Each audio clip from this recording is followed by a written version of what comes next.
Grand Rising, Grand Rising, Grand Rising. How are you doing? I'm en route to this 9 to 5, y'all. So I decided to go live from my professional page. Well, not my professional page, but my business page today. Just to give some balance to everything. But this morning I want to talk about race as a social construct and how it has successfully kept not just people of color oppressed for a long time, but also white people in poverty as well. So before we get into it, allow me to introduce myself. I am Zaya Samai Kefir Sekim Haru Kimet, and I help overgivers who struggle to speak their truth and be themselves, craft and implement the ultimate blueprints of total life transformation through cognitive behavior, alchemy, kinetic science, and herbalism. So let's get into it. The greatest trick that the elite and the 1% ever played on people of color and people of poverty was to create the social construct of race. And what do I mean by that? Well, before I get into it, I want to offer these disclaimers. Just because I understand that race is a social construct does not mean that I do not see color, right? As you go down my page on a daily basis, clearly you can see where I stand when it comes to empowering the Black community, when it comes to empowering the different sub-communities within our community, right? So allow me to, establish that and get that out the way. I am not one of those people that is colorblind. I see the necessity to see color and see the issues attached to color, but I also see that in the grand scheme of things, once you begin to elevate and see how the system really operates, then you begin to realize and understand that color is a social construct that keeps all of us oppressed. And once you begin to embrace your divinity, then you are no longer stuck within that cycle. You are no longer bound by that spell. But it's levels to that shit. So let's get into the levels. Before Black people can get to the place where they are no longer oppressed by the social construct of racism and have mentally and spiritually transcended that concept to be able to break out of this matrix and operate in their greatness, they first have to understand race, the origins of how that construct came about, and what it truly does to us as a people. And not just us, but the other side as well. Okay? If you believe that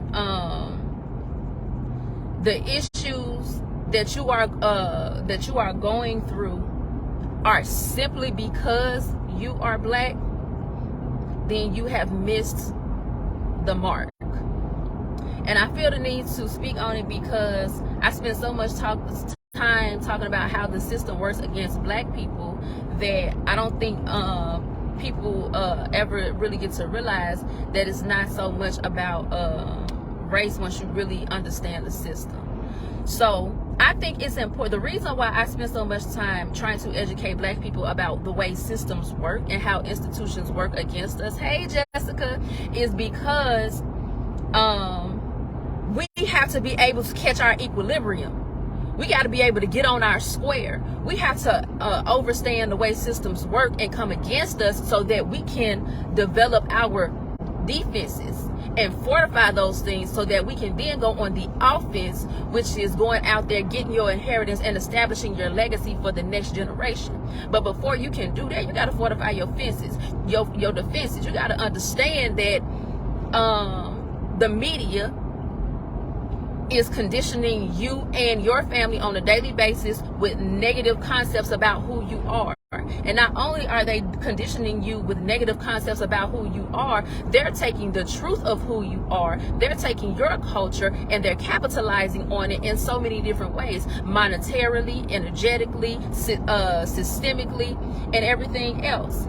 There is not one rich person in the world that is not using some form of kemetic science to further their cause. Whenever they talking about visualization, having discipline, making good choices, delaying gratification, having systems in place to, run their organizations, learning how to influence people, learning how to visualize, and become so drunk on your own dream that it manifests. These are all kemetic principles that were established long before we got to this country, that were established long before the aristocracy and all of their systems and cultures in place. They got their systems from sitting at the feet of the griots and the master teachers in Kemet. And then they took it back to their society, whitewashed it, and created this whole Greek and Roman philosophy with Greek gods and goddesses and all these stories. And eventually, later down, hundreds of years down the line, it evolved into what we now have as Christianity, Catholicism, and things of that nature. And the Vatican is over all of that, if you do not understand. Now, let's get back to what it means for race to be a social construct. Race is a social construct that was created so that the elite and the 1% who want to maintain control were able to do so by giving different individuals within the lower rungs of society some kind of status and some type of relief from the suffering that they were experiencing in exchange for keeping other people in check. So that's why you have the HNIC. That's where the HNIC concept comes from. It came from when back in slavery, there were many black people who, for one reason or another, ended up being like slave masters. They ended up being the head N-word in charge. They ended up being the ones who were preaching the conditioning of submitting to your master. They were the ones who would hop on the horses and go catch us when we tried to leave. They were the ones who would infiltrate and snitch because they were incentivized to do so. And in many cases, it was dependent upon their survival that they had to do that. So it was either die or turn against your own brother. Now, in the case of white people who were just as poor and less educated and less skilled than the black people that they brought to America and enslaved, remember, they came from Europe diseased. They came from Europe uneducated. They came from Europe from jails. They came from Europe with no status, no skills, no nothing. And they came here with the any means necessary kind of mentality for an opportunity to do better, to have better, and not necessarily be better. They didn't care. They didn't have no sense. They didn't have no code. They didn't have no integrity. So it was Caucasians back in that time who were just as poor and even more ignorant, who were empowered by the 1%, by those who had money, by the aristocracy. They were paid. The aristocracy, they would tell them, hey, I give you this status. I give you a house. I give you money, nice clothes, get you a wife and everything if you keep these Negroes in check. If you show them who's boss. If you... And who ain't?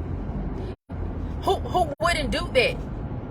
Who wouldn't go and perpetuate the travesties that we know of in that day and time for the sake of survival, when you knew it was you would end up dead, or something may happen to your family if you didn't, if them the only choices you have. So it was a very vicious cycle that was set in place that is still embedded in our systems today, and it's not very easy to unlock because it was traumatic for both sides, which means it encoded itself on the DNA of those people and transferred from generation to generation through eugenics.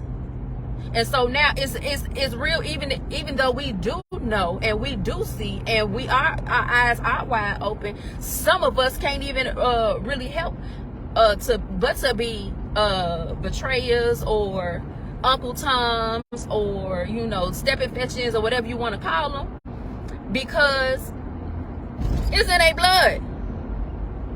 It's in their blood.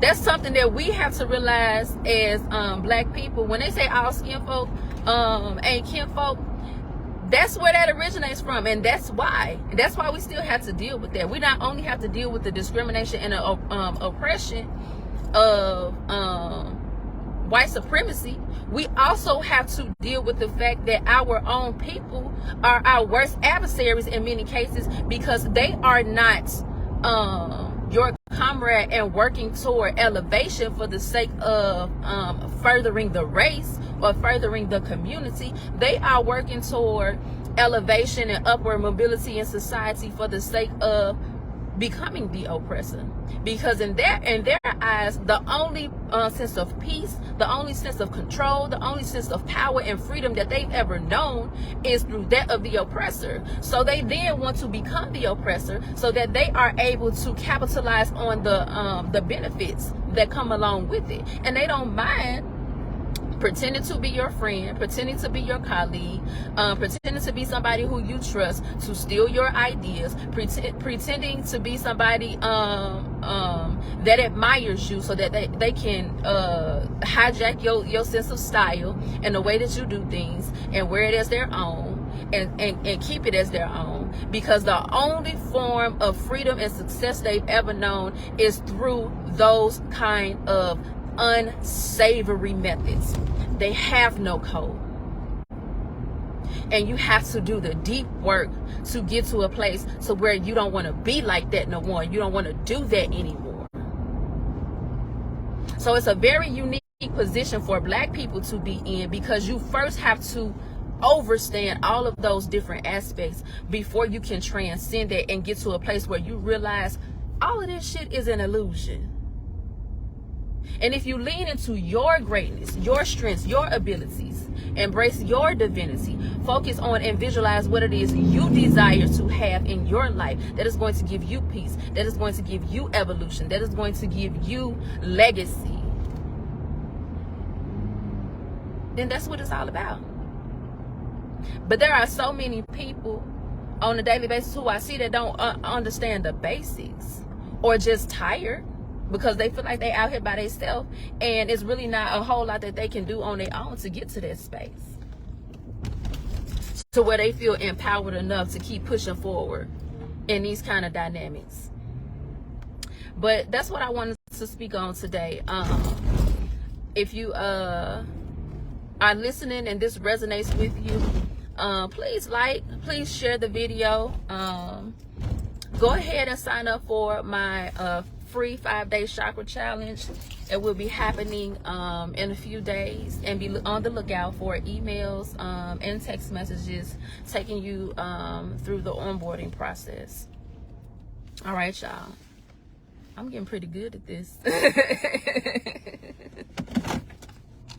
So that has been my morning rant with my beloved family. I love you to life, and I look forward to taking this journey with you. Make sure you sign up. Peace.